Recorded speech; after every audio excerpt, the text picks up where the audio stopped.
Buenos días a todos y todas y gracias por acompañarnos en este segundo día de trabajos de la tercera conferencia Conjunciones Complejas, Encuentro Transdisciplinario para el Estudio de la Violencia.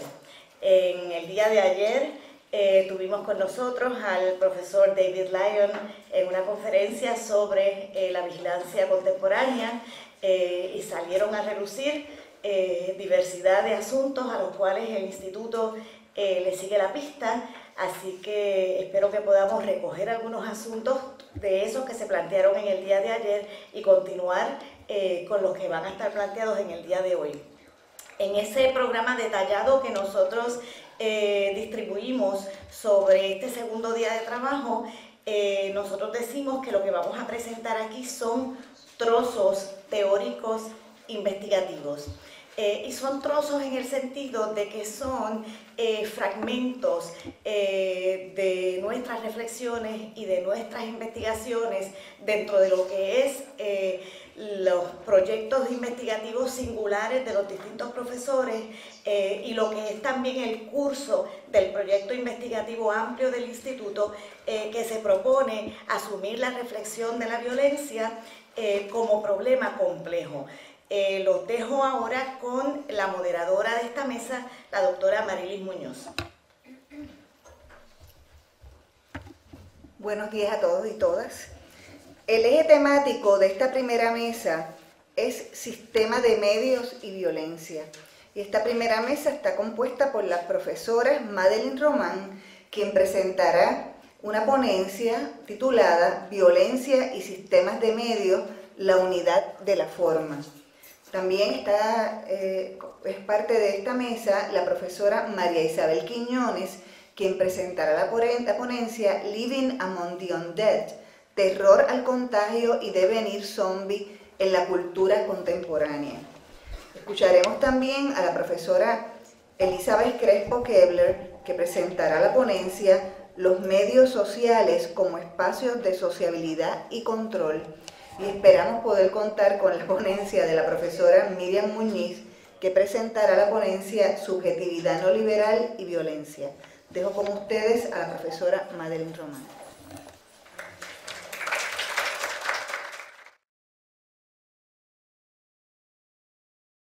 Esta ponencia, Violencia y Sistema de Medios, la unidad de la forma. Al decir de Maturana y Varela, distinguir es señalar algo que separa lo señalado como distinto de un fondo. Si distinguimos la violencia como significante, lo hacemos sobre un fondo que bien puede ser una teoría de lo que es la normalidad o una normatividad X. Siguiendo las contribuciones de George Herbert Spencer en el mundo de las matemáticas, Luhmann plantea que cada vez que se opera una distinción, trazamos una marca que separa dos partes. Un lado de la forma aparece distinguido, digamos en este caso la violencia, y el otro lado aparece indicado o bien queda en calidad de espacio no marcado.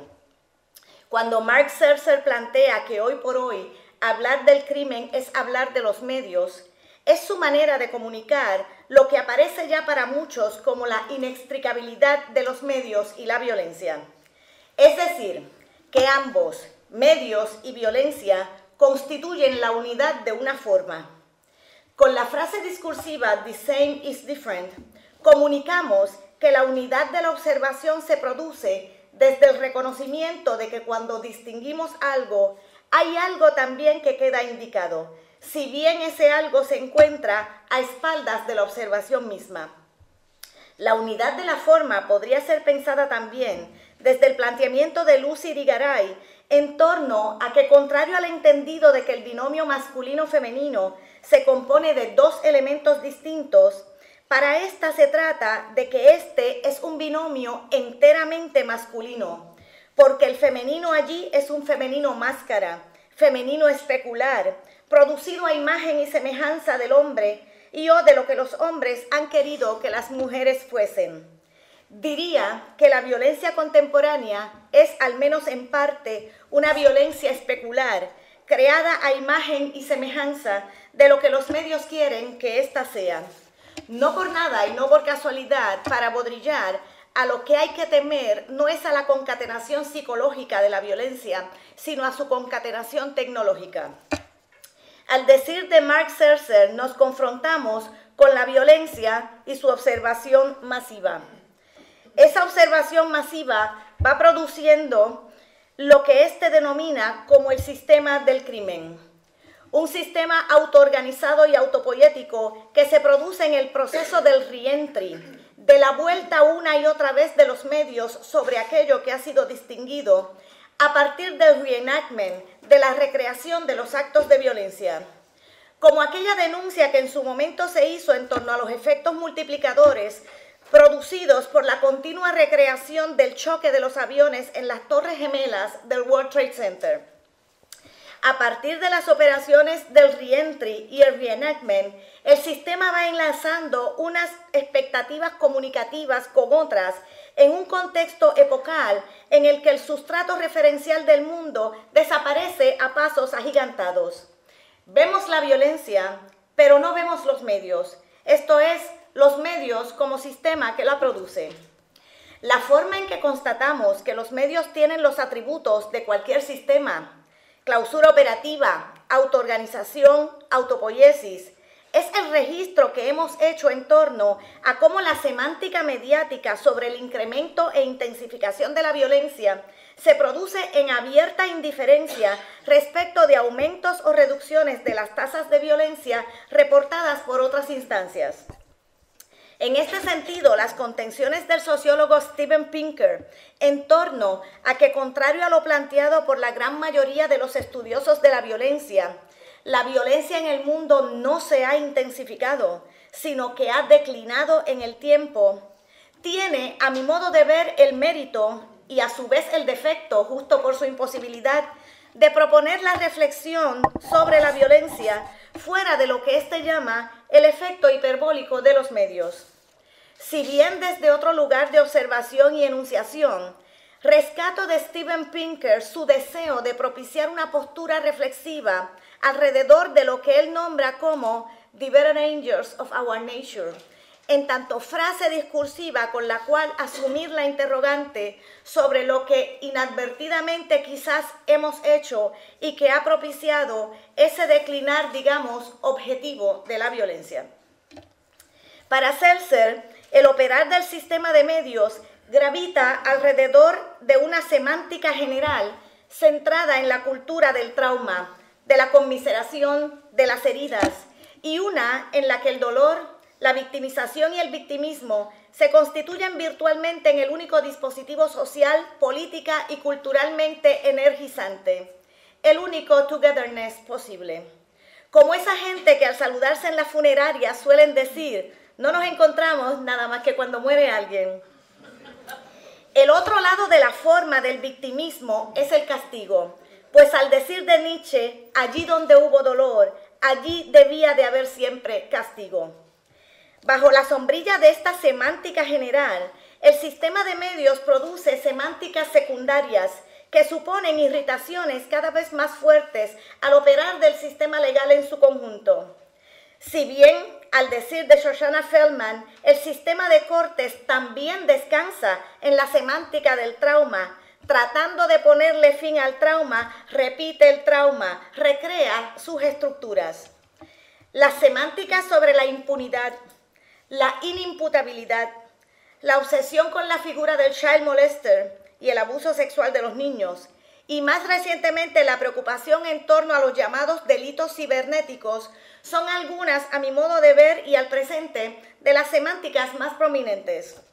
Si bien estas semánticas activan fuerzas que se disparan en todas direcciones, el castigo, en tanto expresión moderna de la venganza, aparece en estas como asunto central. El contexto también de estas irritaciones son las maneras en que, al decir de Feldman, los casos legales son progresivamente observados, televisados y consumidos como parte de la cultura popular. Después de todo, el caso de Aida de los Santos Pineda, mejor conocida como la mucama dominicana, acusada en el año 2010 por presuntamente asesinar a la esposa de un juez del Tribunal Supremo, La gente lo seguía como si fuese literalmente una miniserie televisiva. En nuestro contexto local, esto se da también a partir de la autorización en agosto del 2014 para permitir, y cito, la instalación de cámaras de video en las salas de los tribunales y la transmisión remota de imágenes por estas a los distintos medios de comunicación. Y en la utilización creciente por parte de los abogados para avanzar, de los medios para avanzar argumentaciones vinculados a los casos en disputa. La semántica sobre la impunidad se sostiene sobre el reclamo generalizado de que hay que hacer justicia a las víctimas. Se trata de una semántica que se dispara también en todas direcciones. Denuncias en torno a la impunidad de los policías, impunidad en los casos de violencia de género, impunidad en los casos de corrupción, impunidad en los casos criminales. Se trata de un significante impunidad que opera como dispositivo unificador de un imaginario social, mediático y jurídico en el que la justicia se ha colapsado con el castigo y con la cárcel, y una en la que, como todos somos víctimas, todo el mundo tiene que pagar, pero principalmente el deudor por excelencia de toda la sociedad, que es el delincuente. Nótese también cómo este significante deuda, deudor, recorre transversalmente lo social, anudando e imbricando multiplicidad de sujeciones. Como sabemos, el aparato penal descansa en la progresiva centralidad de la figura de la víctima, en tanto dispositivo organizador del discurso penal contemporáneo. No obstante, hay tensiones aquí también. Por ejemplo, en la medida en que la figura de la víctima se constituye en una mercancía valorada en los circuitos mediáticos, toda vez que opera como punto de partida para legitimar la producción de leyes y medidas de corte populista, la paradoja es que por la vía de esta semántica, una dimensión del aparato legal queda reforzado al tiempo que otras dimensiones se van erosionando. Hablo principalmente de aquellas vinculadas al histórico temor del sistema legal a la contaminación política y social. En palabras de un abogado criminalista local, y lo cito, el propósito de los medios no es llevar la función de nuestro sistema judicial. La ruta para entrar evidencia en un caso criminal es la de la sala del tribunal. La evidencia que entra por la ruta de la publicidad es dañina al sistema judicial. De otro lado, la semántica de la inimputabilidad tramita una crítica al sistema legal ante lo que se representa como un incremento en los casos no procesables. Las fuerzas aquí también corren en todas direcciones, pues si bien el combinatorio sociedad terapeutizada, Prozac Nation y el avance de los saberes psicológicos, psiquiátricos y psicoanalíticos produce una semántica en la que todos estamos enfermos, o bien al decir de Yago Franco, pronto no quedará uno sano. De otro lado, es el avance de estas mismas fuerzas lo que va erosionando paradojalmente el propio poder de castigar. El deseo de detener esas fuerzas erosivas está puesto al interior del sistema legal, auxiliado por las otras ramas de gobierno. A otro nivel, la semántica del abuso sexual de los niños, o bien de los nombrados como depredadores sexuales, se ha convertido en toda una obsesión mediática, al tiempo que parece ser un discurso sin fisuras ni diferendos. Como es planteado por Zygmunt Bauman, si la película basada en la novela de Vladimir Nabokov, Lolita, se estrenara en el día de hoy, habría una gran probabilidad de que su director terminara en la cárcel. Hay gente que ve abuso por todas partes. ¿Qué es lo que se juega en esta obsesión? Quizás se trata de un efecto de condensación de lo que Zizek llama el miedo a ser acosados, a ser victimizados. Quizás se trata de un fenómeno identificatorio propiciado por el imaginario del victimismo, en el de sentirnos todos en una posición de vulnerabilidad, como imaginamos están los niños. Más recientemente, la semántica general de la victimización se imbrica a la semántica particular de los ciberdelitos. ¿Cuánto derecho tiene usted sobre su propia imagen? Pillo se retrata con celular de su víctima. Hijo de predicadores se declara culpable por sextorsión. Expulsan a agentes protagonistas de video sexual. Si bien hace ya tiempo que el ciberespacio y el internet se han convertido en el estereofónico de lo social, erosionando todavía más y a su paso el otrora deslinde entre lo público y lo privado, los imaginarios de intimidad modernos y la sacralidad del cuerpo, Lo cierto es que la nueva conjunción discursiva porno-venganza, acuñada en consorcio jurídico-mediático, junto con la propuesta en torno a su criminalización, expresa igualmente que el otro lado de la forma de la victimización es el castigo. Pues justo en el momento en que el Internet y el ciberespacio extienden y magnifican lo social, el sistema mediático y legal se mueve a la caza de lo que allí acontece, desde las prácticas cotidianas hasta los grandes esquemas, desde la pornovenganza hasta los ciberataques. Finalmente, como he señalado previamente, el otro lado de la victimización y del victimismo es el castigo. Al decir de Ezequiel Constanway, castigo se llama a sí misma la venganza, palabra embustera que se finge hipócrita la presencia de una buena conciencia. Y sin embargo, parecería ser que no hay otra cosa detrás del castigo que no sea el castigo por el castigo mismo, es decir, la venganza privada y pública. Se pregunta Constanway, ¿qué superará a la cárcel? ¿De qué modo podemos hacerlo? ¿De qué forma de valorar tendríamos que ser capaces de asirnos para vaciar a la cárcel de las fuerzas que hasta hoy le han dado sentido y valor? La unidad de la forma victimismo-castigo no es sino la expresión de la incapacidad que tenemos como sociedad de reapropiarnos de nuestros propios conflictos y la enorme debilidad en que se sostiene el poder de castigar. Muchas gracias.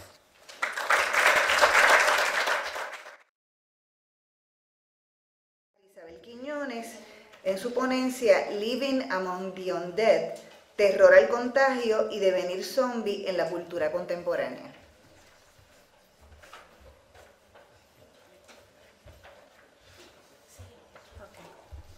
Sí, estamos esperando por una imagen, a ver si sale. Muy buenos días, agradezco esta oportunidad de dirigirme a ustedes, tanto a mis colegas del instituto como a los estudiantes e invitados y invitadas. Muchas de estas reflexiones las reflexiones que hoy les presento son parte de un documento más amplio que incluye a otros híbridos, seres clonados, vampiros y asesinos en serie. Bueno, comienzo. Al final de uno de los capítulos de la serie televisiva The Walking Dead, Rick Grimes, personaje que sobrevive un apocalipsis para luego enfrentar la amenaza de los zombies, exclama con desesperación: "We are the Walking Dead". Bastará con evocar el film de George Romero, Night of the Living Dead, inspirado en la novela de Richard Matheson, I'm Legend, para intuir el significado de esta expresión. En cada una de las secuelas de este clásico del cine, la plaga de los muertos vivos crece exponencialmente. Primero son una amenaza para una comunidad rural de Pensilvania, luego se mudan al complejo de un mall suburbano y finalmente se apoderan de una gran ciudad, Los Ángeles. Aunque la figura del zombie nunca alcanzó la popularidad del conde Drácula o lo de Frankenstein de Mary Shelley en la literatura, ni de aquellas criaturas alienígenas que poblaron la ciencia ficción de los años 50 y 60, o de los híbridos más humanos que los humanos que inmortalizó Ridley Scott en la película Blade Runner, otra fue su suerte en la filosofía, la economía política y la antropología del siglo XX. En Mil mesetas, Deleuze y Guattari plantean que el zombie es el único mito moderno. Para los autores simboliza el peso muerto de la acumulación del trabajo que pone freno a la valorización del capital. En las narrativas antropológicas, el zombie de Haití, el bokor, el seiji del continente africano, se los representa como un muerto reanimado al que se les trae fuerza de trabajo. En tanto, carente de voluntad, puede ser inducido a cometer actos de venganza. El zombie fue el esclavo, the socially dead, en las plantaciones haitianas. Más tarde transmutó en el inmigrante, el extranjero, una fuerza de trabajo espectral. En ese imaginario cultural simboliza una doble enajenación. Afirmemos, pues, tentativamente, que el zombie se convierte en una celebridad en el siglo XXI. Y lo de celebridad es importante. Su reavivamiento coincide con la aparición de películas como 28 días después, producciones de videojuegos, Resident Evil, House of the Dead, Zombies vs. Plants, series gráficas como The Walking Dead, Marvel Zombies, las novelas War Z, Pride, Prejudice and Zombies, entre otras tantas. El nuevo milenio también alberga los híbridos de X-Men, los seres clonados y los vampiros de la saga Twilight y de la serie televisiva True Blood. Sin embargo, los vampiros rehabilitados que habitan el mundo de los humanos a condición de renunciar a su vicio, vampiros que consumen un suero sintético en vez de chupar la sangre humana, y los híbridos que forman familias felices, muy poco tienen en común con la monstruosidad irredimible del zombie. Su cuerpo en estado de putrefacción evoca el horror de la abyección, la frontera inquietante entre el sujeto y el objeto, la carne, the flesh, y el cuerpo simbolizado por la cultura, the body. A los zombies no se los puede exterminar porque ya están muertos. La estrategia para su erradicación, implosionar sus cabezas, siempre es temporal. Son la figuración del monstruo en el que devenimos en virtud de las tecnologías y farmacopeas que alargan la vida. Una existencia sin una biografía ni memoria del otro. Los zombies son una amenaza no son una amenaza externa ni nos invaden desde el futuro como los extraterrestres. Son el producto de las mismas fuerzas del orden social, la experimentación científica, la manipulación genética, la contaminación del ecosistema, los desechos del capitalismo. Nos llegan del pasado, nuestro pasado, para develar la verdad oculta del biopoder. El terror a la zombificación traduce la ansiedad que provocan las catástrofes y eventos límites. Tsunamis, terremotos, terrorismo, violencia social, epidemias, crisis financieras. Cuando se proyectó en los cines la película Night of the Living Dead, el clásico, los noticiarios ya transmitían las imágenes de los soldados mutilados de la guerra en Vietnam. Luego del terremoto que azotó Haití, un ministro evangélico declaró que fue un castigo a los practicantes del vudú. En los días que siguieron a la destrucción causada por Katrina en New Orleans, los doctores del Memorial Medical expresaron su temor a las noches de zombies, Zombie Nights. En el documental Zombie Island, Puerto Rico también emerge como una isla asediada por la violencia del narcotráfico y por la amenaza que representan formas degradadas de la vida. En el campo de la economía, pues digamos, después de la caída de los mercados en el año 2008, se comenzó a hablar de una economía zombie y se hizo común la frase undead banks. El año pasado, un hombre en la Florida intentó engullir el rostro de otro, desatando rumores en las redes sociales sobre la propagación de un virus zombie. Hasta el CDC en Atlanta diseñó un protocolo para el manejo de una invasión de este tipo. Cuando la información ha desplazado al hombre como la medida de todas las cosas, el zombie viene a ocupar su lugar. ¿Por qué importan los zombies? ¿Por qué hablar de ellos? Mi respuesta, porque constituyen un objeto cultural, el resultado de complejas relaciones entre los creadores, productores y los espectadores, que a su vez generan un campo de conocimiento. Y porque podemos aprender mucho de las formas que elige la cultura para producir sus miedos. Más adelante hablaremos de esa cultura. Regresemos a la ficción zombie. Esta es una imagen gráfica, de la novela gráfica, de la serie, donde los sobrevivientes de un mundo posapocalíptico muy pronto descubren en la carne putrefacta a los que una vez fueron sus amigos, familiares y vecinos.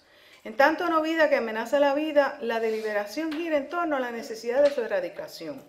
Se establece así una relación de enemistad que es la base normativa del derecho a matar y de una violencia sin restricciones. Un comportamiento que se justifica con la frase "Indeed, they are rotters". La afirmación nos hace pensar en el concepto de una vida de George Agamben, lo incluido excluido en un estado de excepción, como por ejemplo los refugiados de guerra que languidecen tras las rejas de los asentamientos provisionales o los inmigrantes navegando por océanos y mares hostiles, hundiéndose como los casi más de 400.000 que están perdidos ahora mismo cerca de las costas de Italia. Una distinción es necesaria. Aquí la violencia no actúa en el interior del derecho, ni es la consecuencia del monopolio que tiene el Estado sobre la violencia. Nos enfrentamos a una situación donde las instituciones han colapsado, un horizonte postestatal, postestado. El trauma y el sufrimiento desembocan en la paranoia y el delirio. Cada uno será capaz de matar en el cuerpo del otro su inevitable devenir zombie. No siempre son muertes piadosas, no nos equivoquemos. Abundan situaciones que hacen patente la dinámica del cazador y su presa. Como ha ilustrado la antropología, la persecución de los congéneres es uno de los rasgos fundamentales de la historia de la cultura hasta nuestros días. Continuamente se ve resurgir la jauría humana en los campos de batalla, en los linchamientos de extraños o vecinos. Sobre esto nos dice Wolfgang Softke en su tratado sobre la violencia, y cito: tras la estatalización de la violencia, las jaurías humanas son soltadas preferentemente por los poderes públicos y luego recompensadas. Cierro la cita. Los objetivos cambian en apariencia cuando la caza es de zombies. No debe confundirse esta situación con la de un combate. Las convenciones, los tabús o la moral solo obstaculizan la acción de los sobrevivientes.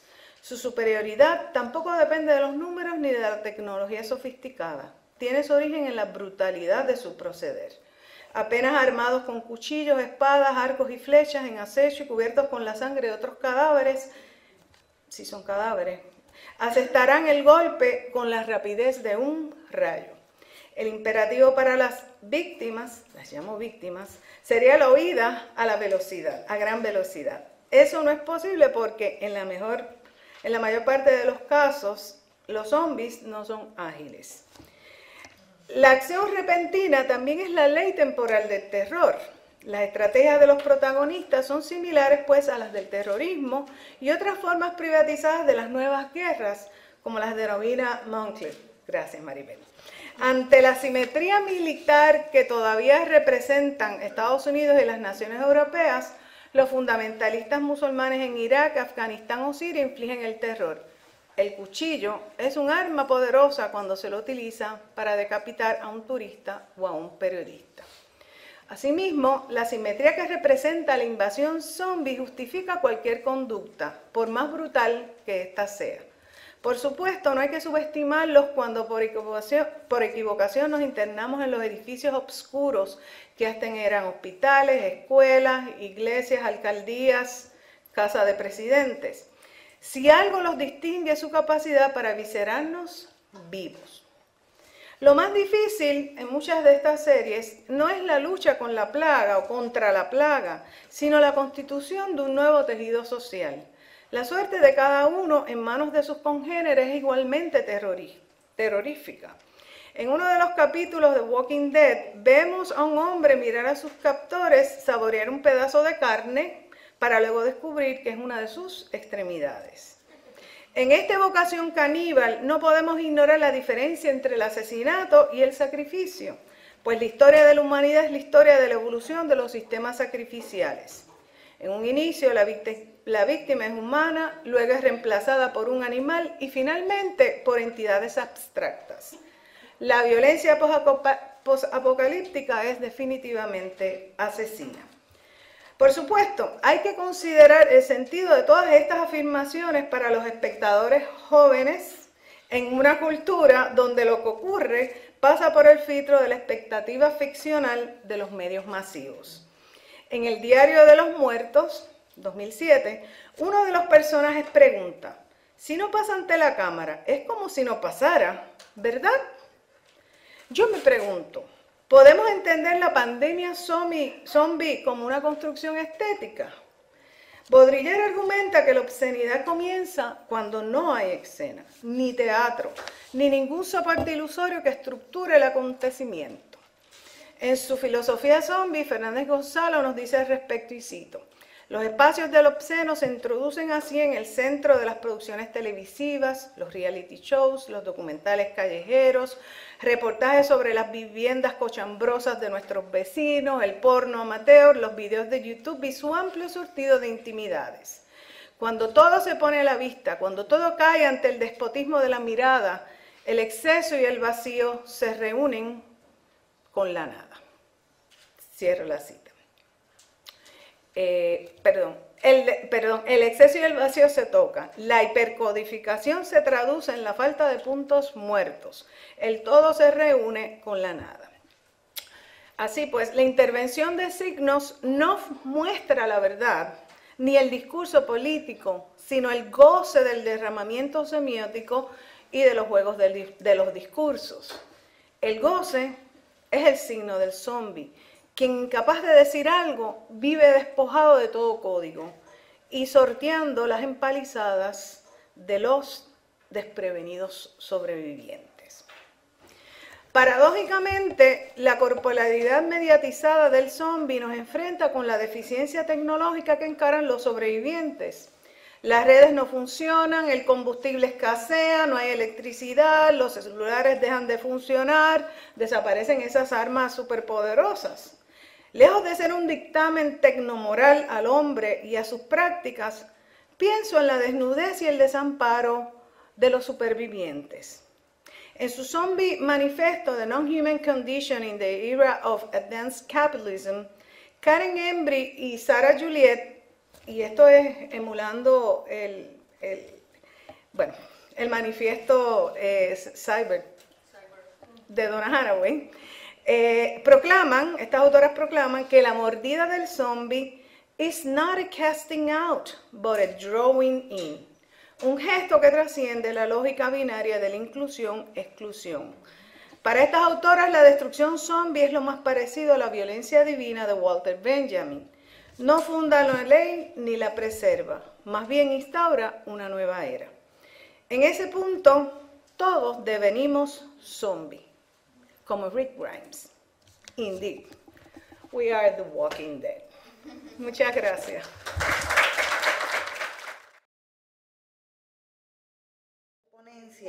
Los medios sociales como espacios de sociabilidad y control.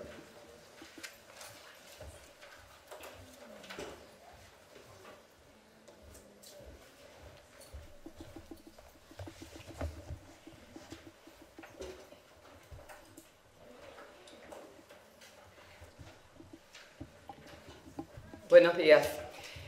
Los cambios en la comunicación por medios electrónicos se han dado con tal rapidez que la juventud de 15 años recuerda o quizás utiliza aún el teléfono ubicado físicamente en la casa que se comparte con toda la familia. Contrario a lo que quizás pensemos, no siempre han tenido celular. Conocen o recuerdan el sonido característico de la conexión a Internet por la línea telefónica. Saben de lo que le hablo, ¿verdad? El chillido aquel. En 1986 se introduce la red de radio celular en la isla, en las islas de Puerto Rico. Comienza a operar Cellular One, hoy conocida como AT&T Wireless. En el 1994-95 se establecen los servicios de celulares telefónica, la división inalámbrica de la Puerto Rico Telephone Company, y también se comienza a ofrecer conexiones a Internet. Yo he pensado que he tenido Internet toda la vida, pero hace poco. La joven de 15 años, aunque no tenga teléfono celular, siempre ha vivido en un mundo donde hay Internet, contrario a mí. En Puerto Rico, hoy día se estima que cerca del 50% de la población tiene un teléfono celular básico, mientras que el otro 50% tiene un celular inteligente. Puerto Rico fue escogido como mercado piloto para el primer celular modular. Escoge las piezas y arma tu propio celular. Eso viene ya mismo por ahí. Pero más innovador aún, se anuncia la pronta salida del brazalete que proyecta la pantalla de tu teléfono en tu piel. Ustedes probablemente lo han visto.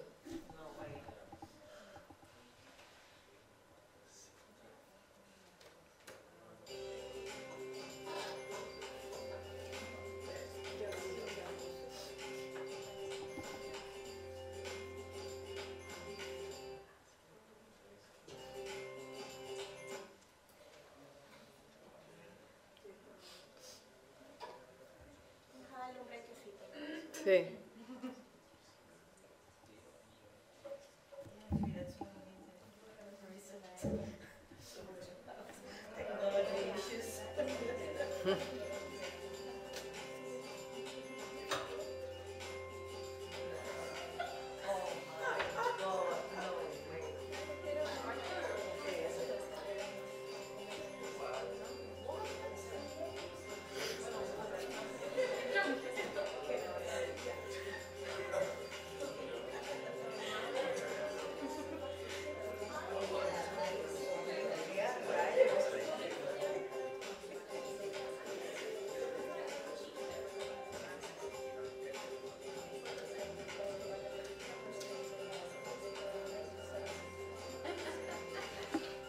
It works on any skin color.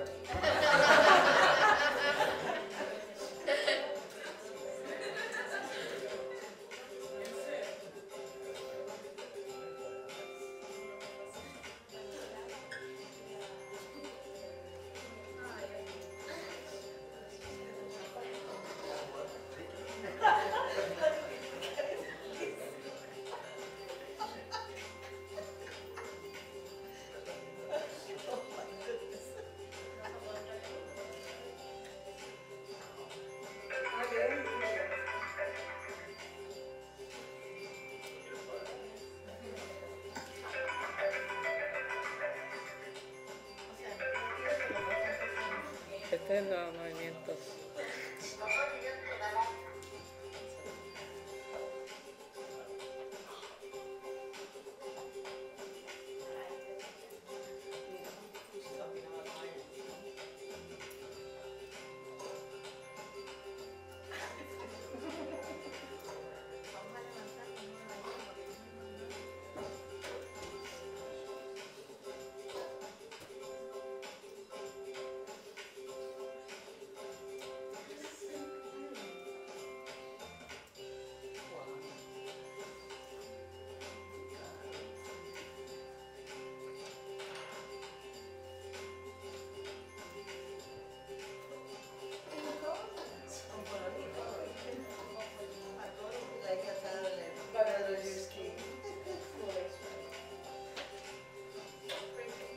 Your digital privacy.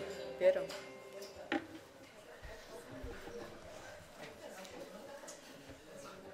Este es el nuevo movimiento. Algo así. Modernidad líquida. Formas sociales que se derriten y se transforman ante nuestros ojos. Secret. Like a tablet, but on your skin. Your digital privacy. 45,000 seguidores en Facebook, 10 millones de vistas en YouTube y 6,000 donantes. Aquí obra el uso de la metadata y el social sorting, mediante el cual se construyen grupos sociales a los que se mercadean productos o a los que el Estado vigila como potenciales terroristas. En este social sorting ¿Ustedes han recibido ese anuncio? ¿No? Ustedes parece que no son lo suficientemente jóvenes. Mi chica de 15 años fue la que me dijo, no es mía, ¿verdad? No es mi chica, pero es mi chica modelo. Ella sí lo ha recibido en su página de Facebook. Ella está muy enterada de esta tecnología, ¿verdad? Ustedes son muy viejos para eso, viejos y viejas. ¿Lo viste? En mi tableta, teléfono y computadora no ha aparecido el anuncio de este producto, pero sí en el de la joven de 15 años. La invasión de lo privado a la esfera de lo público que observamos en nuestra cotidianidad mediática da una vuelta de 360 grados para representarse como un rescate de lo privado, pero ciertamente no es más que la ilusión de lo perdido.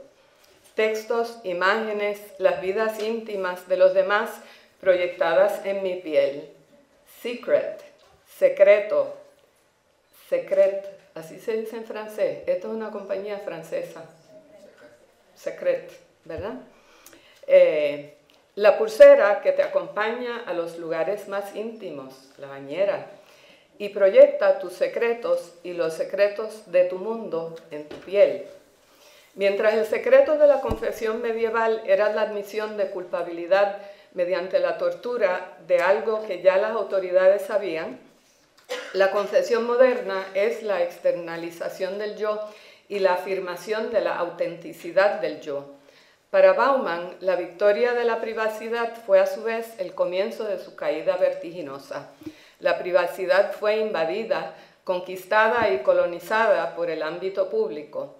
Con ello, también se perdió el secreto, el territorio de la soberanía individual. El proceso que describe Bauman hace que hoy día la privacidad se convierta en un lugar de encarcelamiento.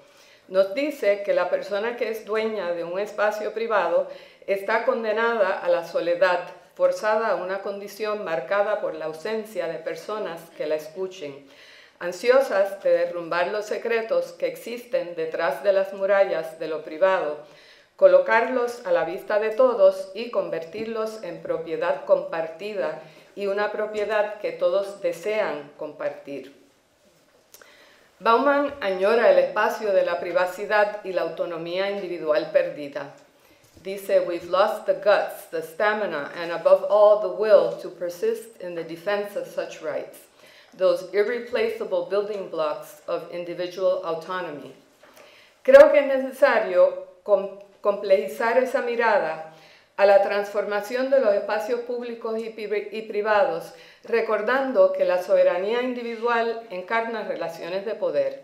La pérdida de soberanía individual de unos ha sido la ganancia de otras personas. Los secretos de la vida privada, protegidos por la soberanía individual patriarcal, eran y son aún los secretos del incesto, la violación en el matrimonio, la heterosexualidad compulsoria, la mutilación genital, etcétera, etcétera. El feminismo lanza la consigna de que lo privado es público para denunciar este secreto patriarcal. Propone a la misma vez el derecho de las mujeres a controlar su propio cuerpo y su reproducción en la privacidad. La población LGBTI reclama a su vez la exposición de su sexualidad en el ámbito público como forma de visibilizar las normativas violentas de la sociedad patriarcal y la heterosexualidad compulsoria, y afirma a la vez el derecho a la privacidad de su dormitorio. Coincido con David Lyon que la privacidad es un concepto que no se puede defender a ultranzas. Hay que definir el tema, el lugar y el contexto. ¿Cuándo es mi cuerpo privado y cuándo no lo es? ¿Cómo está mi cuerpo conectado al otro o a la otra? Lo público y lo privado son ambos terrenos movedizos que se usan para la violencia y también para la protección de los derechos individuales y los derechos humanos. Por ello es tan complejo el análisis al que nos invitan Lyon y Bauman sobre los medios sociales como espacios de control y sociabilidad. La explosión de lo privado en el espacio público produce situaciones nuevas e imprevistas donde se manifiestan las violencias de la sociedad capitalista y patriarcal. Nuestra joven de 15 años probablemente tiene más de 1000 amigos en Facebook y compite con sus compañeras de escuela por quién tiene más amistades. Es un signo de estatus y el antídoto al temor de estar solas y sentirse inadecuadas. La joven vive la ilusión de que es fácil distanciarse de la persona que la acecha o que hace acercamientos no deseados. Solo basta apretar la flecha de ocultar o eliminar a la persona de sus amistades en la red social. La realidad es que alguien que quiere hacerle daño sabe más de ella de lo que ella sabe de esa persona. La joven de 15 años probablemente escribe 2000 textos a su amiga más íntima cada semana. Este es el diario personal que ya no se guarda bajo llave en aquel librito de antaño. Las personas jóvenes se exponen a un mundo donde la ética está socavada. La vigilancia de los drones que facilita la destrucción a distancia y separa a las personas de las consecuencias de sus acciones se inserta en el espacio privado y en las formas de sociabilidad. Es más fácil matar o herir a distancia. Esto incluye la llamada pornovenganza, el cyberbullying y la publicación en YouTube de la humillación del otro, como en las iniciaciones estudiantiles, la prepa. Esto se inserta dentro del contexto social de lo que describe Mark Seltzer como la esfera pública patológica, que reitera a través de los medios de comunicación las figuras vulnerables, débiles e impotentes. Según Seltzer, la noción de la esfera pública se ha hecho inseparable de los encuentros colectivos alrededor de estas figuras. Más aún, argumenta que esta es la forma de sociabilidad predominante. ¿Qué hacer? En nuestro mundo mediático, ejemplificado por el producto Secret, tu tableta proyectada en tu piel, se colapsa en un solo concepto la imagen, el cuerpo, las palabras, el territorio y el lugar. Por lo tanto, para entender y evaluar los nuevos deslindes entre lo público y lo privado y sus representaciones, hay que asumir los espacios de lo privado y lo público como debatibles y sujetos a redefinición. En el espacio de la política contestataria y en la formulación de políticas públicas, hay que examinar las relaciones de poder que encierra la soberanía individual y las nuevas demarcaciones entre lo público y lo privado, para atender las violaciones a la dignidad de las personas, el bullying, el acecho y la explotación sexual en el espacio cibernético. No conseguimos lo necesario ni lo suficiente en la lógica de la prohibición y el castigo de la ley. Es importante conocer los mecanismos y la lógica del control y la vigilancia, el social sorting, el observador invisible, el panóptico o la exclusión de personas sobre la base de una característica, el filter bubble, donde las plataformas refuerzan las formas en que ya conocemos el mundo y nos aíslan del otro. Todas esas son técnicas de vigilancia, ¿verdad? Pero si nos insertamos en esa lógica y solamente en su denuncia, no avanzamos nada. No podemos separarnos de ese mundo. Vivimos en él aunque no tengamos teléfono celular ni cuenta de Facebook. Hay que destacar, conocer y usar las múltiples oportunidades nuevas de sociabilidad y cuidado dentro de las redes sociales. Dentro de ese espacio hay que hacer propuestas para una ética de solidaridad y de empatía con el uno y la otra. Los periodistas están conectados a las redes sociales y el periodismo más dinámico sirve de micrófono para la denuncia de la exclusión y a favor de la justicia social de los grupos que se organizan en redes sociales. Aunque se organicen en redes sociales donde todos son iguales, pero tiene proyección, tiene micrófono. Tenemos el referente de Radio Huelga de la UPR en el 2010, el grupo Estudiantes de la UPR Informan, Bonitas Radio, la campaña por la liberación de Oscar López, la campaña por la despenalización de la marihuana, entre otros. En la República Dominicana tenemos el ejemplo del Centro para la Investigación y Acción Femenina, CIPAF, quien ha generado un proyecto de género y tecnologías de la información y la comunicación subvencionado por organismos internacionales y ganadora de premios internacionales para atender la brecha digital de género y promover un mundo sin violencia y con justicia social. Las personas jóvenes a las que llegamos nosotras en nuestros cursos tienen el conocimiento, la creatividad y la imaginación para usar los medios sociales en una ética del cuidado y la justicia social que muchos de sus profesores y profesoras no tenemos. No tenemos el know-how, ¿verdad? Compartir y crear estrategias para ello debe estar en nuestra agenda. Muchas gracias a las tres profesoras que parecen coincidir en esa vinculación fuerte entre los medios y la violencia, en que siempre se produce una imbricación allí entre lo que son medios, lo que son violencia y las indistinciones que se escapan siempre a la posibilidad de ser apalabradas y simbolizadas, y los nuevos productos incluso humanos, ¿verdad?, que nos van produciendo allí como un zombie a todos, ¿verdad?, que conecta allí la presentación de Elizabeth y de Mari como un nuevo tejido social terrorífico, entre otros, y que me gustaría que pudiera ser parte de toda esta discusión que podamos cubrir mediante preguntas. Así es que abro la mesa a preguntas de todos o a conversaciones.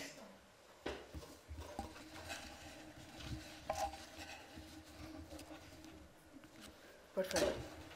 Primero que nada, me gustaría hacer un acto de reconocimiento ante el panel y la mesa de las presentaciones que han hecho. Es sencillamente algo espectacular. Yo no soy de la Universidad de Puerto Rico, vengo de la escuela jurídica, pero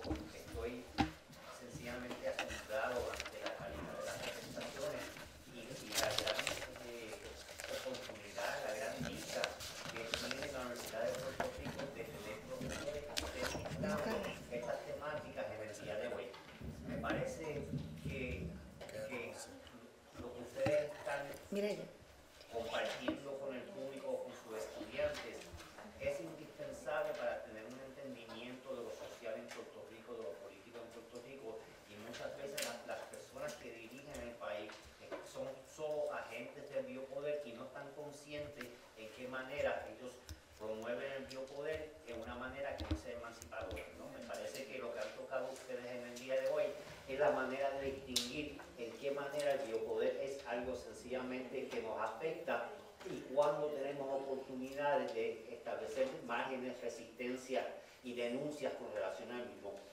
Y yo creo que la función pedagógica, y me parece que lo único que lo están haciendo aquí en Puerto Rico con relación a esta perspectiva, es esa capacidad de todavía entender que se puede resistir y se puede denunciar de una manera que es útil en el sentido de buscar la plenitud de la persona. Así que nada, si tuviera una pregunta, estaría con ustedes todo el día, pero me gustaría hacer una sola pregunta con relación a la presentación de Miriam, que es que, de Malerlo, que es que...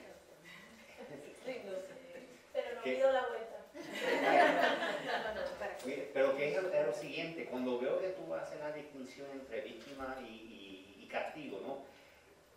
Quisiera ver si mi entendimiento es correcto, ¿no? Que esa configuración semántica de cierta manera opera como un boquete negro que se chupa la conversación con relación a la violencia mucho más amplia que no se ve en la sociedad. Y que por ende queda desapercibida como violencia social y la cual no se atiende porque todo se concentra en esa micro relación. Creo que tengo que parar, me están invitando, tengo que parar allá para llamar. Y voy a pedir en lo que la profesora llega que los que deseen hacer preguntas puedan hacerlo por aquí porque estamos grabando.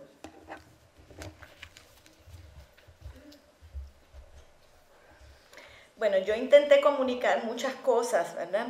Ciertamente parte de lo que está puesto es lo que tú traes, Carlos, ¿verdad? De cómo esas semánticas que se producen por los medios, bajo la semántica general de la cultura del trauma, de la conmiseración, del victimismo, pues ciertamente opera como un dispositivo unificador que al mismo tiempo imposibilita el espacio para la reflexión de la violencia en otros términos que no sean esos que están planteados, ¿verdad? Así que eso es un primer asunto. Pero lo otro que quise también poner en foco es el fenómeno de la observación misma, que esa manera de distinguir el asunto del fenómeno de la victimización, el victimismo, ¿verdad? Ocluye la posibilidad de mirar que detrás de eso lo que está es el castigo, ¿verdad? O sea, el otro lado de la forma de la victimización y el victimismo es el castigo, pero es algo que no vemos porque es lo que queda a espaldas de la observación a la que nos induce los propios medios. Ese es otro nivel de reflexión. Y el tercero tiene que ver con algo que está puesto, contemplado en la obra de Nietzsche y que autores que lo siguen lo están trayendo al debate, ¿verdad? Sobre el fenómeno de la violencia y que tiene que ver con cómo podemos superar la cultura del castigo, cómo podemos superar un social que descanse en el poder de castigar, porque no importa por dónde uno le entre a este asunto, lo que está detrás del imaginario del castigo es la venganza, bien sea pública o privada, ¿verdad? Y Nietzsche dice que la venganza es un contragolpe, ¿verdad? Que se imparte contra aquel, ¿verdad? Que uno entiende que ha hecho daño. Lo que pasa es que a más se fortalece, y esta es la contención de Nietzsche, ¿verdad?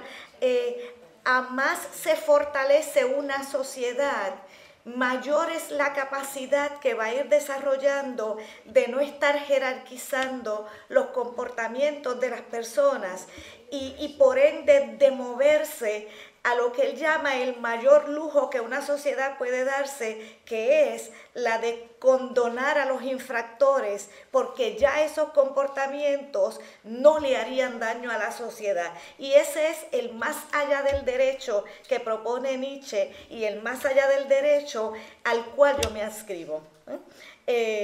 Porque lo otro que está puesto es eso, ¿verdad? Lo que se produce es una sociedad terrible, ¿verdad? Cuando la sociedad, ¿verdad?, desplaza toda esa potencia posible en la dirección del castigo, ¿verdad? Ese sería, digamos, el otro asunto que intenté comunicar en el trabajo. Si me permite una pregunta de seguimiento, como dicen los periodistas, pero ese castigo, ¿cómo se podría desprender de ese concepto de castigo para adoptar otras modalidades que no encajen? ¿Cuál es la propuesta? Bueno, yo creo que toda la literatura que habla sobre el derecho restaurativo, ¿verdad? Es un esfuerzo grande que se está haciendo al interior de lo jurídico de moverse en la dirección de dejar de lado el derecho retributivo, cuyo propósito es el castigo por el castigo mismo, para moverse en la dirección de un tipo de derecho que asuma como asunto central la posibilidad de la reparación del tejido social. El planteamiento que tú hiciste en la revista 80 grados, ¿verdad?, y que yo aprecié muchísimo como comentario a mi trabajo, me parece que tú mismo, en la propuesta que presentas allí, ¿verdad?, de que en vez de pensar en pena de cárcel, ¿verdad?, para los que incurren en el fenómeno de la pornovenganza, quizás dejar a esa gente un año, ¿verdad?, sin teléfono y sin acceso al internet, con toda probabilidad, como tú dices, va a ser un castigo suficientemente cruel, ¿verdad?, aunque no inusitado, ¿no? Vamos a conceder a una próxima pregunta para luego dar paso a la ponencia que va a presentar la profesora Miriam Muñiz. Madeline, no te vayas, que la pregunta es para ti también. Estoy aquí.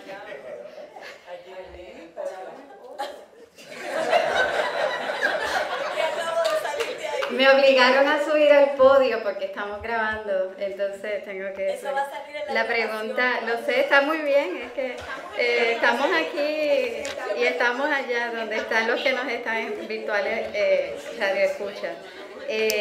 La pregunta es sobre algo que mencionaste que me parece bien importante y me gustaría si podías decir un poco más. Es una referencia, si entendí bien el título del autor, Spinker o Pinker, hablas tú a partir de este autor que la violencia, contrario a lo que es la percepción común, no se ha intensificado sino que ha declinado. Y que lo que hay es una hiperbolización mediática de la violencia. No sé si en qué se basa Spinker para sostener esa tesis. Sí, Steven Pinker es este profesor de la Universidad de Harvard que publica este libro que se llama The Better Angels of Our Nature. Y es una voz minoritaria, pero a mi modo de ver interesante e importante dentro de todo el debate que se está dando en estos momentos sobre el fenómeno de la violencia.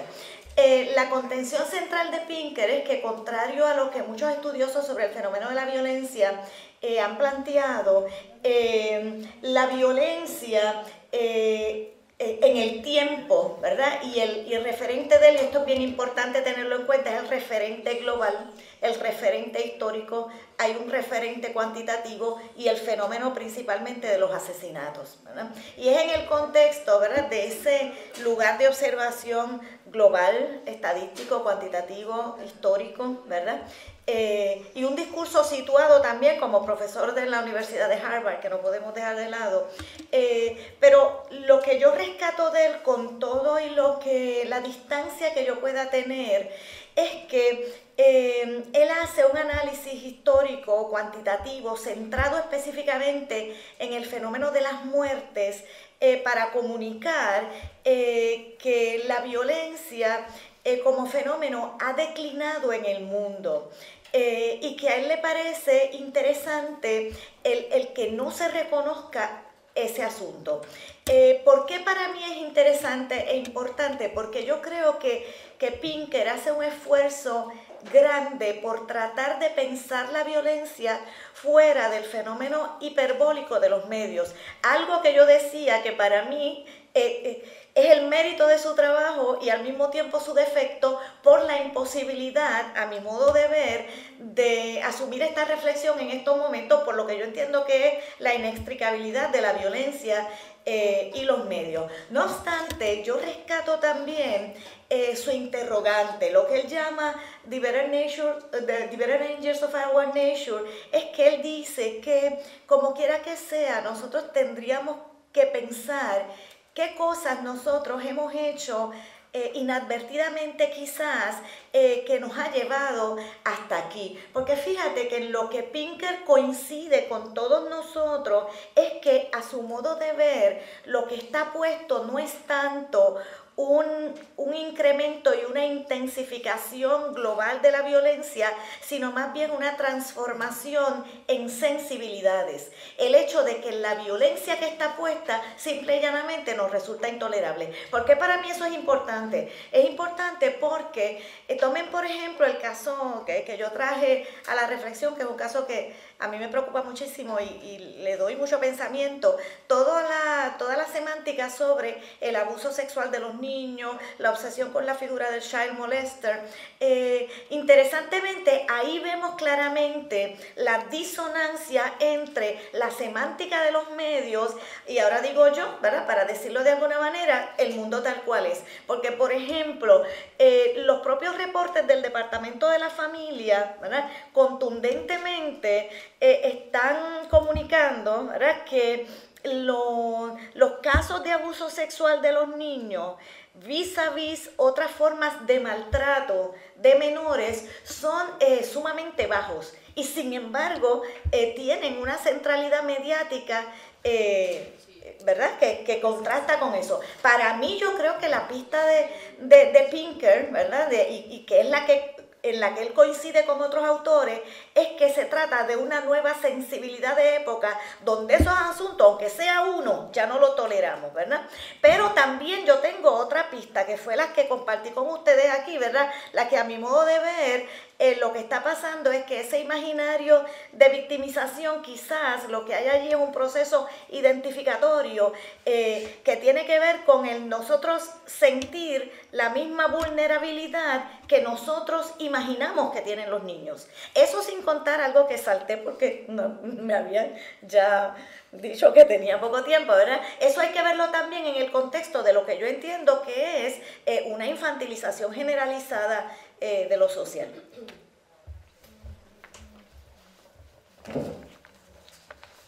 Voy a dejar con ustedes a la profesora Miriam Muñiz, quien nos va a presentar su ponencia sobre subjetividad neoliberal y violencia. Bueno, no puedo dejar de hacer un comentario. Quizás el argumento fuera consistente si cada muerto fuera un número, si se contaran, pero bueno, creo que no se cuentan. No todos los que hay en el mundo, por lo menos. Bueno, buenos días. Hubiera querido darlo relajada, tranquila, como imaginaba esta mañana aquí. Pero desafortunadamente parece que mi sistema de autovigilancia está defectuoso y desarrollé una falta de atención que nunca me había pasado. Tengo que pensar sobre eso, pero es que, claro, interrumpí el flujo de la máquina de las ponencias. Sí, porque ahora vendrían todas las preguntas a todos los demás.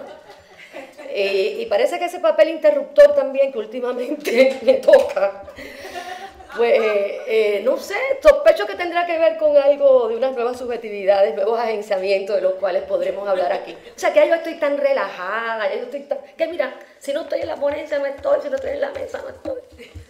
¿Sí, más? Nada, no se crean, hay un cierto malestar, porque no es algo agradable. Pero vamos a lo nuestro. Subjetividad neoliberal y violencia. Debo aclarar que voy a leer, porque si me pongo a hablar me cortan a los 3, o sea, no, voy a leer, porque si no, no me acomodo. Debo aclarar que ya me he referido a estos conceptos en el transcurso de mis últimas investigaciones y publicaciones, de ahí que no me detenga en los mismos.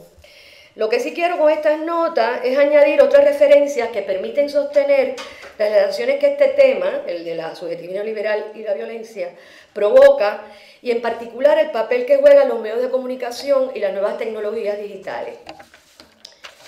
El texto emblemático de Gilles Deleuze, y que hoy sirve de referencia obligada a variados e importantes autores que estudian las relaciones de poder neoliberal, nuevas subjetividades y formas de violencia y control técnico a ellas asociadas, es el llamado Postscriptum sobre las sociedades de control.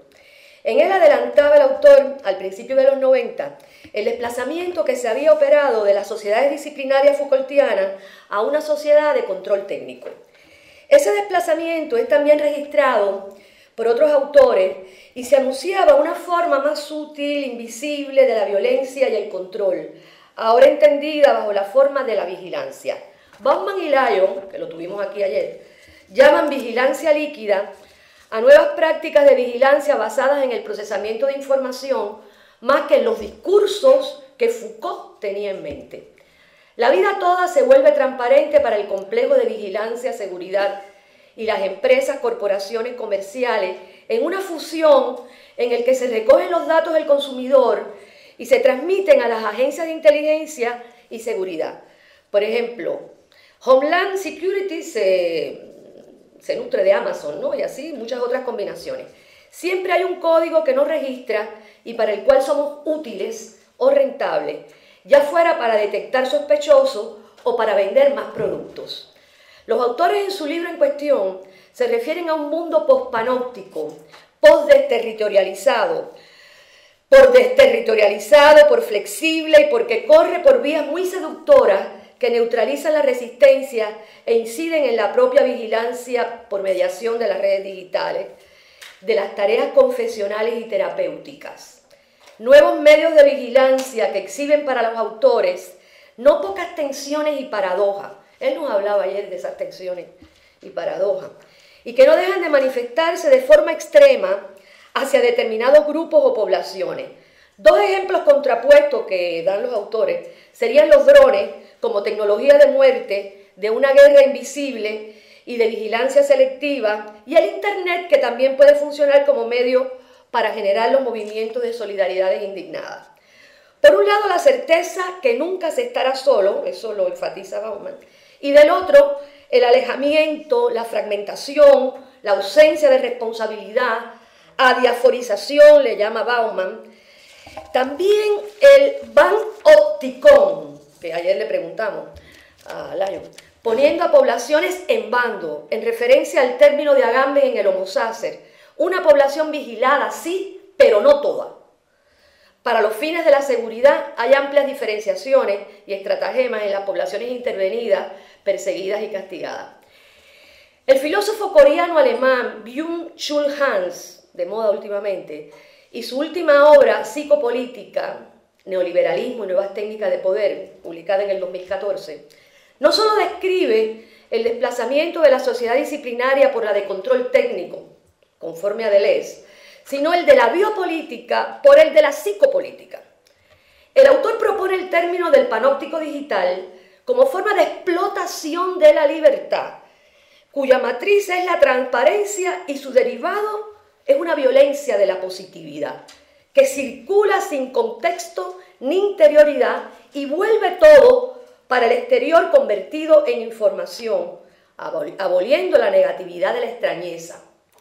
Más bien a través del capitalismo del I like, los reclusos del panóptico digital, se entregan a una revelación y exhibición voluntaria e infinita. Después volveremos sobre este autor al final. Como vemos, las referencias al importante texto de Deleuze son múltiples en el pensamiento contemporáneo. Destaco también el uso que hace del pensamiento de Luciano, el psicoanalista Néstor Brownstein, muy querido por todos nosotros, en su libro El inconsciente, la técnica y el discurso capitalista. Recoge ahí Brownstein esta cita de Lacan, que va directo al tema de estas notas. Dice Lacan, citado por Brownstein: mejor pues que renuncie quien no pueda unir su horizonte a la subjetividad de su época. Dice Brownstein: todo el mundo se complace en citar y recitar esta cita de Lacan de 1953 y se hace varias preguntas, Brownstein. Entre ellas, ¿sabemos cuál es esa subjetividad? Particularmente en nuestra época, pues no podríamos renunciar a ninguna otra. Es una, esa subjetividad. ¿Tiene la época una subjetividad? Pregunta importante.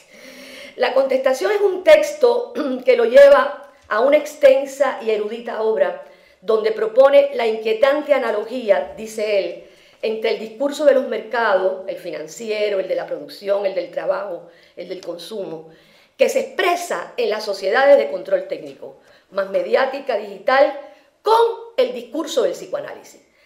El objeto que los vincula a ambos son los servomecanismos tecnoelectrónicos, comunicativos, informáticos, que es el término utilizado por Marshall McLuhan hace muchos años y que Brownstein, como algunos otros autores, yo lo he utilizado también en el libro El adiós a la economía, asociamos con los dispositivos de Luciano descritos en el importante texto ya citado. Brownstein describe las tres formas históricas que ha representado el discurso del amo: el clásico, el capitalista y el de los mercados, los cuales corresponden a los de las sociedades de soberanía, las disciplinarias y las de control técnico. De ahí propone también un retorno a Freud para escuchar esa voz que resiste al amo y que es la del inconsciente, ya que el discurso del psicoanálisis aparece como el revés del discurso del amo. No importa el nombre que éste asuma. Habrá que oír la palabra del sujeto en libertad y extraña al cálculo y al código de barras. Expresión del malestar de la cultura es ese sujeto transformado en servomecanismo, cobijado en una estrategia de poder terapéutico del cual se sirve gozosamente y al cual se somete libremente. El capitalismo del neoliberalismo global aparece como incubadora, que así lo dice Brownstein, de nuevos seres cibernéticos, sin patrón ni identidades, sino operadores de una programación transnacional en el mall global. La sustancia que junta el mercado y la psiquis no es otra que la libidinal del goce, traducido por el capital a la rentabilidad dineraria de la mercancía y a la deuda financiera. La economía de consumo masivo y los aparatos técnicos, no me digas que también voy a quedar sin voz porque eso sería el colmo. La economía de consumo masivo y los aparatos técnicos operan una cadena de pasiones. Estaré nerviosa yo. Operan una cadena de pasiones, emociones, en flujo continuo y utilitario. Pensé que me iba a decir que ya iba a acabar. Me siento vigilada, gracias. Ay, qué susto me dio porque me queda como... Disculpen. No, pero está bien, está bien, está bien. Ustedes van a ser permisivos conmigo, me lo merezco por la falta que cometí. Es para reparar, no me castiguen. No, ya tengo esto, Amarili, gracias. Bueno, estoy en esto, ¿eh?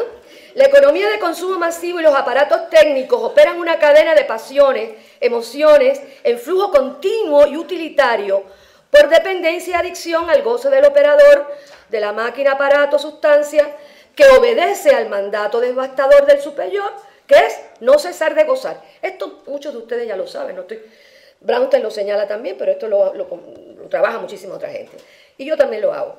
Para Freud, este circuito infernal del goce no es otro que el de la pulsión de muerte. Si no lo sabían, se enteran. De la amenaza a la civilización y para Lacan, el de la ruptura del lazo social que analiza en su famosa mención al discurso capitalista que muchos psicoanalistas y yo también he hecho referencia. El carácter siniestro de la circularidad capitalista es el volver a lo mismo, atrapando el exceso y la falta a la misma vez. Equivale, dice Brownstein, a un ataponamiento del deseo sin dejar que ejerza su acción desactivadora e interruptora. Ahorita ya hablaba de las interrupciones, las mías medias automáticas. E interruptora que permita lo que desde otras perspectivas serían los procesos de subjetivación, es el término que usa Foucault y que Deleuze retoma en tantas otras. Bueno, desde la clínica lacaniana se expresa con la destitución subjetiva y la desidentificación de los semblantes que asume el objeto A. Voy a saltar eso. Hoy estamos ante el declive del gobierno, esto es importante, ya estoy acabando, me van a dejar que acabe. Hoy estamos ante el declive del gobierno de la política y sometidos al gobierno de la economía. A mucha gente no le gusta, pero es así. Esto no es economicismo, bajo su forma neoliberal y el dominio del mercado, sobre todo el financiero del deudor-acreedor. No hay que olvidar que en el texto donde Foucault anunció que iba a hablar del nacimiento de la biopolítica, finalmente solo menciona 2 veces ese término, y es para lamentar el no haber cumplido su agenda inicial y señalar la necesidad de comprender el gobierno de la economía y su régimen de verdad, el liberalismo. Si bien Foucault parecía haber dirigido su atención por primera vez en su obra a la economía y a su manera de gobernar liberal y después neoliberal, no logró detectar ni su matriz teológica smithiana, que también le ha puntualizado Giorgio Agamben, como tampoco su matriz sadiana, en esa extraña combinatoria puritano-perversa que tan admirablemente nos ha descubierto el filósofo francés Denis Robert Dufour, con su obra La ciudad perversa, liberalismo y pornografía. Ahora habría que añadir también la inversión tajante que hace el filósofo coreano-alemán del neoliberalismo analizado por Foucault. Ya con esto acabo, ay Dios mío. Al empresario de sí mismo, Chul Han, al empresario de sí mismo, que es un término importantísimo en Foucault, bueno, en todo el neoliberalismo, le opone el sujeto del rendimiento y la optimización. Lo convierte en un esclavo que se autoexplota. A la esencia del neoliberalismo puesta por Foucault en la libertad, la describe como coacción. Resumo algunos de sus sorprendentes planteamientos. Por mediación de la libertad individual se realiza la libertad del capital. La libertad individual confiere al capital una subjetividad automática que lo impulsa a la reproducción activa, de manera que el capital pare continuamente crías vivientes. La libertad individual, que hoy adopta una forma excesiva, no es en último término otra cosa que el exceso de capital. Con el aislamiento del sujeto de rendimiento, figura central para este autor, no se forma ningún nosotros político con capacidad para una acción común. En fin, esto es un repaso mínimo de las sugestivas propuestas de ese texto, aunque también discutibles muchas, pero relevantes para el tema propuesto con estas breves notas. Y acabo señalando algunos de los asuntos discutibles que presenta Chul Han. Habrán otros, pero estos son con los que quiero terminar. Su concepción del empresario de sí mismo como algo generalizado en las sociedades del capitalismo financiero y su crisis, es decir, la sociedad contemporánea, aunque se implanta como la verdad del discurso neoliberal, se implanta el empresario de sí mismo como la verdad, como ese régimen de verdad del discurso neoliberal. Pero una cosa es cómo lo implanta el neoliberalismo y lo que se produce en una sociedad que tú quieres caracterizar o diagnosticar. No todos somos, ya yo hablé de eso, eso es un mantra que tiene el neoliberalismo y lo que somos todos endeudados. Tampoco toma en cuenta la energía libidinal como forma de explotación actual y al mandante inconsciente a gozar ya no de una psicopolítica, sino de una biopsicoeconomía como yo he tratado de defender en mi texto. Y finalmente, lo cual no deja de sorprender en esta obra, la persistencia en el pensamiento de Chul Han del dualismo cartesiano entre cuerpo y mente. De ahí que no pueda permitirse la pregunta espinociana de qué es lo que puede un cuerpo, que le sirve de luz para dibujar sus líneas de fuga, de las relaciones de poder de la llamada subjetividad neoliberal, aquello no capturable en la producción de los nuevos agenciamientos y nuevos procesos de subjetivación. Y cito a Deleuze en el postscripto: no hay lugar para el temor ni la esperanza, solo cabe buscar nuevas armas. Gracias.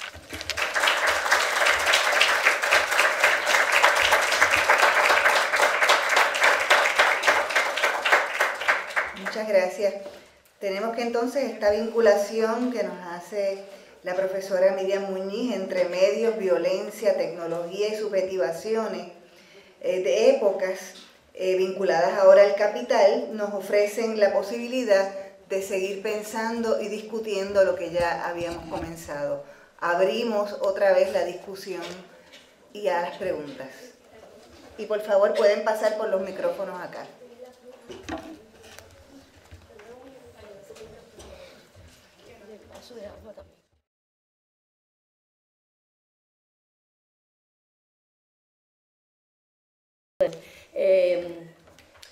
Buenos días. Hubiera querido darlo relajada, tranquila, como imaginaba esta mañana aquí, pero desafortunadamente parece que mi sistema de autovigilancia está defectuoso y desarrollé una falta de atención que nunca me había pasado. Tengo que pensar sobre eso, pero es que, claro, interrumpí el flujo de la máquina de las ponencias. Sí, porque ahora vendrían todas las preguntas a todos los demás. Y parece que ese papel interruptor también, que últimamente me toca, pues no sé, sospecho que tendrá que ver con algo de unas nuevas subjetividades, nuevos agenciamientos de los cuales podremos hablar aquí. O sea, que ya yo estoy tan relajada, ya yo estoy tan... Que mira, si no estoy en la ponencia no estoy, si no estoy en la mesa no estoy. Si no más... Nada, no se crean, hay un cierto malestar, porque no es algo agradable. Pero vamos a lo nuestro.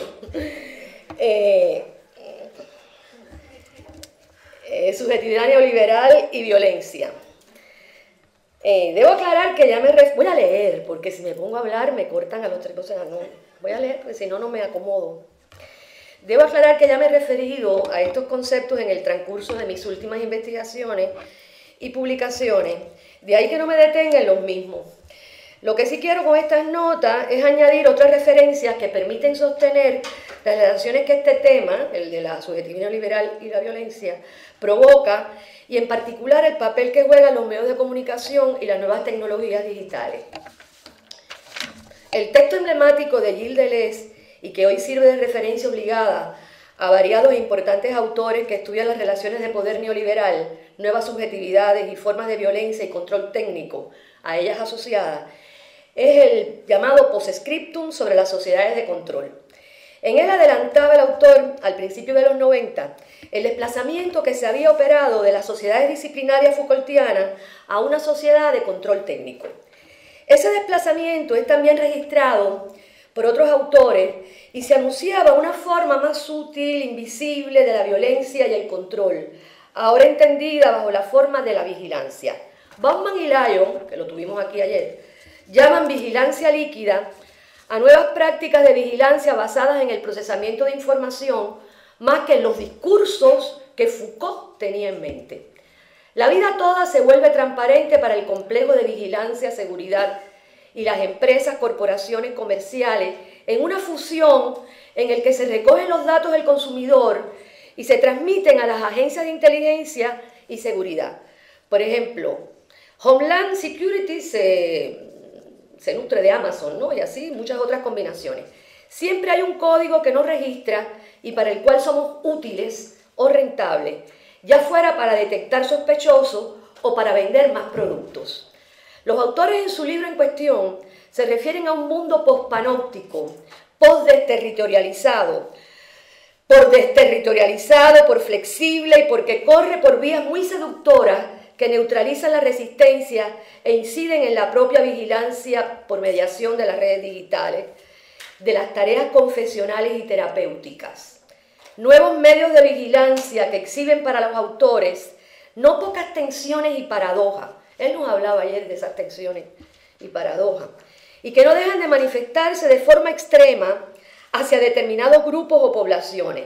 Dos ejemplos contrapuestos que dan los autores serían los drones como tecnología de muerte de una guerra invisible y de vigilancia selectiva, y el Internet, que también puede funcionar como medio para generar los movimientos de solidaridades indignadas. Por un lado, la certeza que nunca se estará solo, eso lo enfatiza Bauman, y del otro, el alejamiento, la fragmentación, la ausencia de responsabilidad, adiaforización, le llama Bauman. También el banopticón, que ayer le preguntamos a Lyon, poniendo a poblaciones en bando, en referencia al término de Agamben en el Homo Sacer, una población vigilada, sí, pero no toda. Para los fines de la seguridad hay amplias diferenciaciones y estratagemas en las poblaciones intervenidas, perseguidas y castigadas. El filósofo coreano-alemán Byung-Chul Han, de moda últimamente, y su última obra, Psicopolítica, Neoliberalismo y Nuevas Técnicas de Poder, publicada en el 2014, no solo describe el desplazamiento de la sociedad disciplinaria por la de control técnico, conforme a Deleuze, sino el de la biopolítica por el de la psicopolítica. El autor propone el término del panóptico digital como forma de explotación de la libertad, cuya matriz es la transparencia y su derivado es una violencia de la positividad, que circula sin contexto ni interioridad y vuelve todo para el exterior convertido en información, aboliendo la negatividad de la extrañeza. Más bien a través del capitalismo del I like, los reclusos del panóptico digital, se entregan a una revelación y exhibición voluntaria e infinita. Después volveremos sobre este autor al final. Como vemos, las referencias al importante texto de Deleuze son múltiples en el pensamiento contemporáneo. Destaco también el uso que hace del pensamiento de Luciano, el psicoanalista Néstor Brownstein, muy querido por todos nosotros, en su libro El inconsciente, la técnica y el discurso capitalista. Recoge ahí Brownstein esta cita de Lacan, que va directo al tema de estas notas. Dice Lacan, citado por Brownstein: mejor pues que renuncie quien no pueda unir su horizonte a la subjetividad de su época. Dice Brownstein, todo el mundo se complace en citar y recitar esta cita de Lacan de 1953, y se hace varias preguntas Brownstein, entre ellas, ¿sabemos cuál es esa subjetividad? Particularmente en nuestra época, pues no podríamos renunciar a ninguna otra. Es una, esa subjetividad. ¿Tiene la época una subjetividad? Pregunta importante. La contestación es un texto que lo lleva a una extensa y erudita obra donde propone la inquietante analogía, dice él, entre el discurso de los mercados, el financiero, el de la producción, el del trabajo, el del consumo, que se expresa en las sociedades de control técnico, más mediática, digital, con el discurso del psicoanálisis. El objeto que los vincula a ambos son los servomecanismos tecnoelectrónicos, comunicativos, informáticos, que es el término utilizado por Marshall McLuhan hace muchos años, y que Brownstein, como algunos otros autores, yo lo he utilizado también en el libro El adiós a la economía, asociamos con los dispositivos de Luciano descritos en el importante texto ya citado. Brownstein describe las tres formas históricas que ha representado el discurso del amo: el clásico, el capitalista y el de los mercados, los cuales corresponden a los de las sociedades de soberanía, las disciplinarias y las de control técnico. De ahí propone también un retorno a Freud para escuchar esa voz que resiste al amo y que es la del inconsciente, ya que el discurso del psicoanálisis aparece como el revés del discurso del amo. No importa el nombre que éste asuma. Habrá que oír la palabra del sujeto en libertad y extraña al cálculo y al código de barras.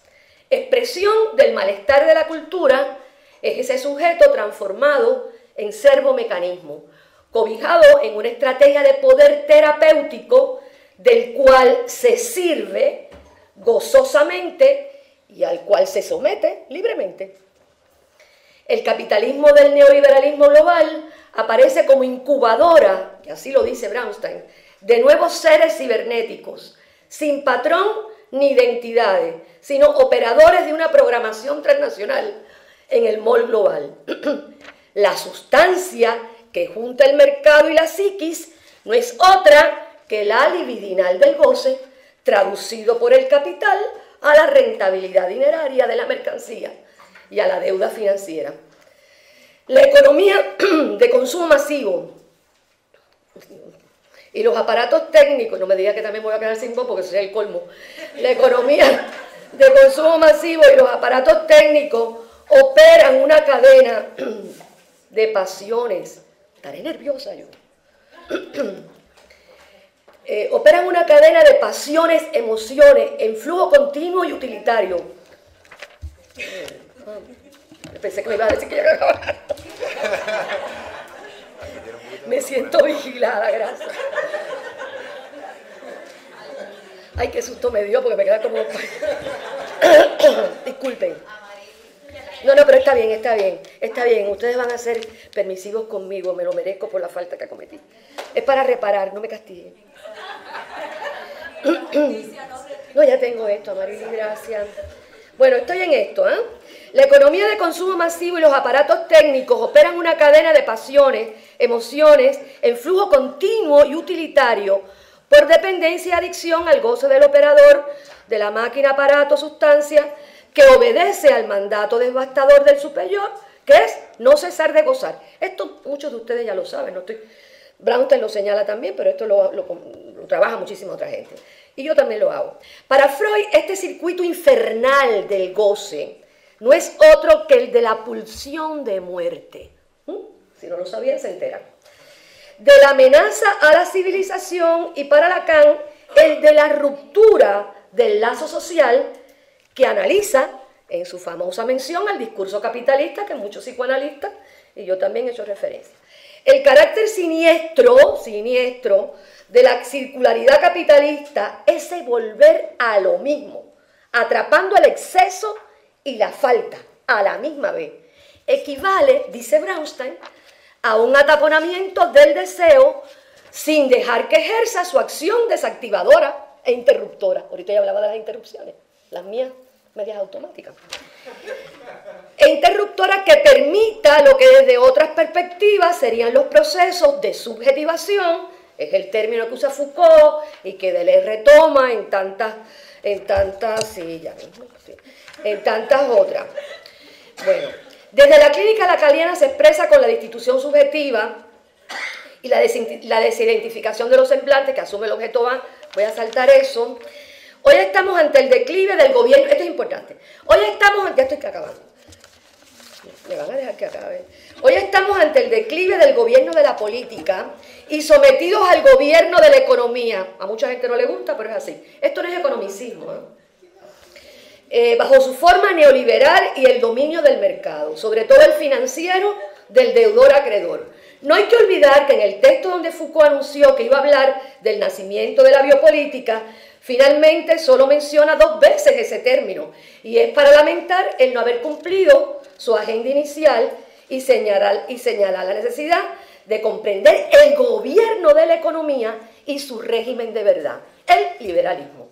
Si bien Foucault parecía haber dirigido su atención por primera vez en su obra a la economía y a su manera de gobernar liberal y después neoliberal, no logró detectar ni su matriz teológica smithiana, que también le ha puntualizado George Agamben, como tampoco su matriz sadiana, en esa extraña combinatoria puritano-perversa que tan admirablemente nos ha descubierto el filósofo francés Denis Robert Dufour, con su obra La ciudad perversa, liberalismo y pornografía.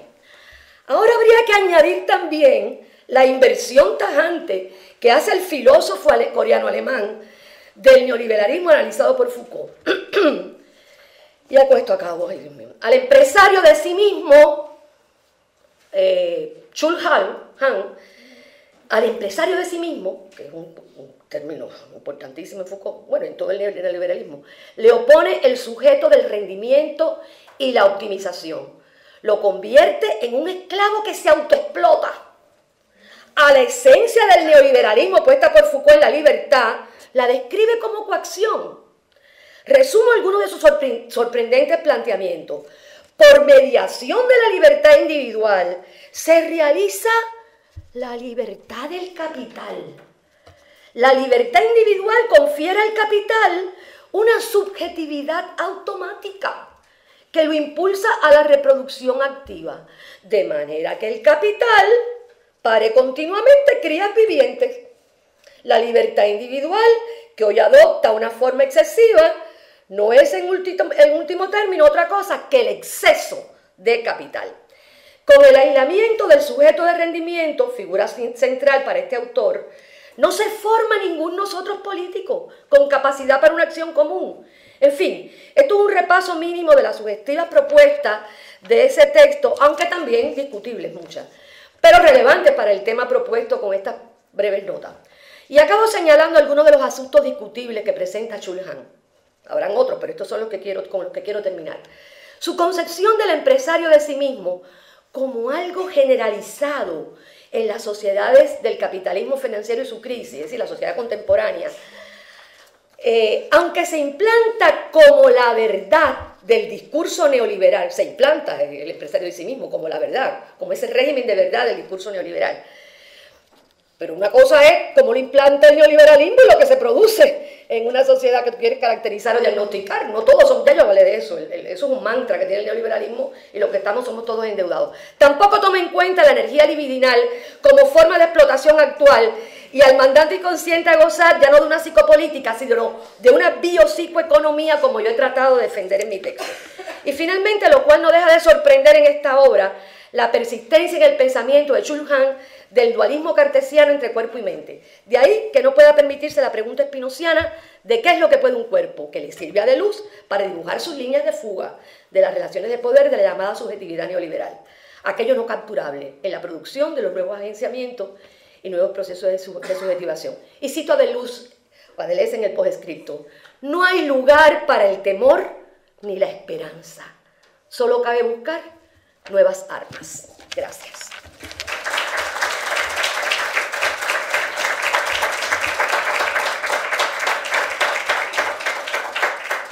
Muchas gracias. Tenemos que entonces esta vinculación que nos hace la profesora Miriam Muñiz entre medios, violencia, tecnología y subjetivaciones de épocas vinculadas ahora al capital, nos ofrecen la posibilidad de seguir pensando y discutiendo lo que ya habíamos comenzado. Abrimos otra vez la discusión y a las preguntas.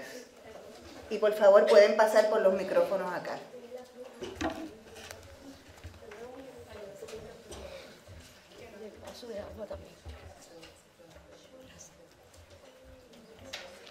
Esta pregunta es para Mari. En la ponencia yo traté de tomar notas muy rápido para poder comprender los planteamientos, pero hay un momento en que después de tú hablar sobre el zombie y todas sus manifestaciones en diferentes disciplinas, diferentes artes, brincas a hablar sobre los sobrevivientes, no es que brinques, sino que haces, y entonces yo como que ahí no pude captar un poco la transición que tú haces y el vínculo. Me gustaría que ampliaras un poquito más la idea de los refugiados y cómo eso se vincula con la temática que estabas trabajando. ¿Te refieres a los sobrevivientes como los refugiados o los sobrevivientes en la serie? No, yo creo que era cuando estuviste hablando, un poco hablaste entonces de un contexto bélico, inclusive mencionaste Italia, un poco como que ahí en mis notas no pude captar todo y quería que la ampliaran esa parte. Bueno, yo creo que ahí es que está la dificultad, precisamente porque muchas de las imágenes que nos llegan de eventos violentos, de barcos que se hunden, de refugiados, de mucha de la miseria contemporánea, nos llega a través de estos mismos medios que de alguna manera nos remiten nuevamente a esos medios masivos. Así que hay como una especie de recursividad, es decir, yo no puedo a veces, cuando estoy escribiendo y hablando, digo, bueno, como el personaje de Diary of the Vampires, bueno, y esto, ¿de qué manera yo estoy constantemente nutriendo mis planteamientos de esas otras imágenes que son pues las de la ciencia ficción o las de todas las programaciones en televisión? Yo creo que un poco lo que yo trataba de hacer era colocar al zombie o los zombies, la figura de los zombies, dentro de ese horizonte posapocalíptico que ya está con nosotros en cierta medida. Yo creo que un poco estaba tratando de aludir a esa nuda vida, pero al mismo tiempo creo que en las series que analicé está ya presente ese horizonte posapocalíptico. Pero no sé si he contestado la pregunta, yo soy malísima contestando preguntas. Pero los saltos también tienen que ver, obviamente, porque este es un trabajo mucho más extenso y Bueno, un poco ahí hace sentido, Ok, gracias. No, mi pregunta también. Perdona un segundito, por favor, déjame aclarar. Estamos corriendo contra el tiempo, por lo tanto, vamos a tener que permitir una sola pregunta más para dar paso a la próxima mesa. Lamentamos eso, pero veremos si al final del día pueden anotar sus preguntas y tener una conversación mucho más amplia. ¿Está bien? Mi pregunta también va dirigida hacia María. Antes de seguir con la pregunta, me gustaría hacer un comentario acerca del debate, ¿verdad?, que se había quedado, ¿verdad?, inconcluso con Madeline acerca de la paradoja de las comunicaciones. Y me remontó un poco al año pasado, hace 2 años, donde hubo un fin de semana en que no hubo ningún asesinato y paradójicamente esa fue precisamente la noticia del fin de semana. Sí, fue como que bien salto. Nada, mi pregunta para Mari era acerca de, usted habla cuando el zombie queda despojado de todo, lo que le queda es el goce. Y me gustaría saber qué entonces le quedaría al sobreviviente, precisamente porque Miriam habla acerca de lo que mueve, ¿verdad?, al ser humano como tal, es el goce, esa idea de gozar. Bueno, exacto. Un poco, es mortal. Es mortal. Es mortal, exacto, pero y me parece curioso cómo usted, ¿verdad?, lo vincula más bien al zombie, ¿verdad?, una vez despojado de todo lo que le queda es el goce, y más de, ¿verdad?, pensar en la pregunta de qué le queda entonces al sobreviviente sin el goce. Devenir zombie. Sí. Devenir zombie, vivir zombie. No, pero quiero contestar tu pregunta. Obviamente hay muchos otros zombies que poblan el universo de las series televisivas. Yo solamente escogí una porción de ellos.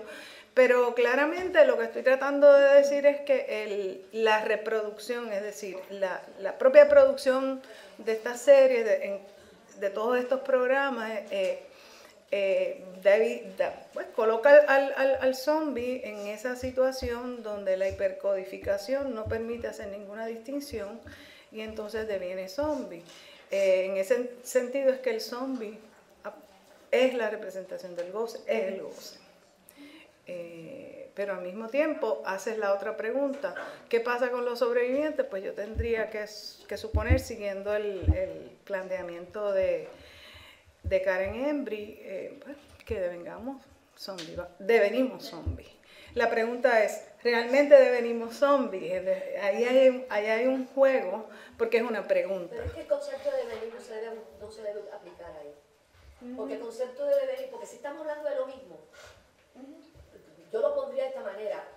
Ya nos estamos zombiando. O sea, exacto, estamos zombiendo. Pero el concepto de que tiene una tradición tan claro. fuerte de Heidegger y Deleuze y demás, que tiene que ver justamente con la desidentificación, claro, con el romper con lo mismo. Quizás, no sé, sí, si es probable. Habría que revisar eso. Sí, tienes razón. Bueno, gracias. Damos como finalizada esta primera mesa y agradecemos la excelencia.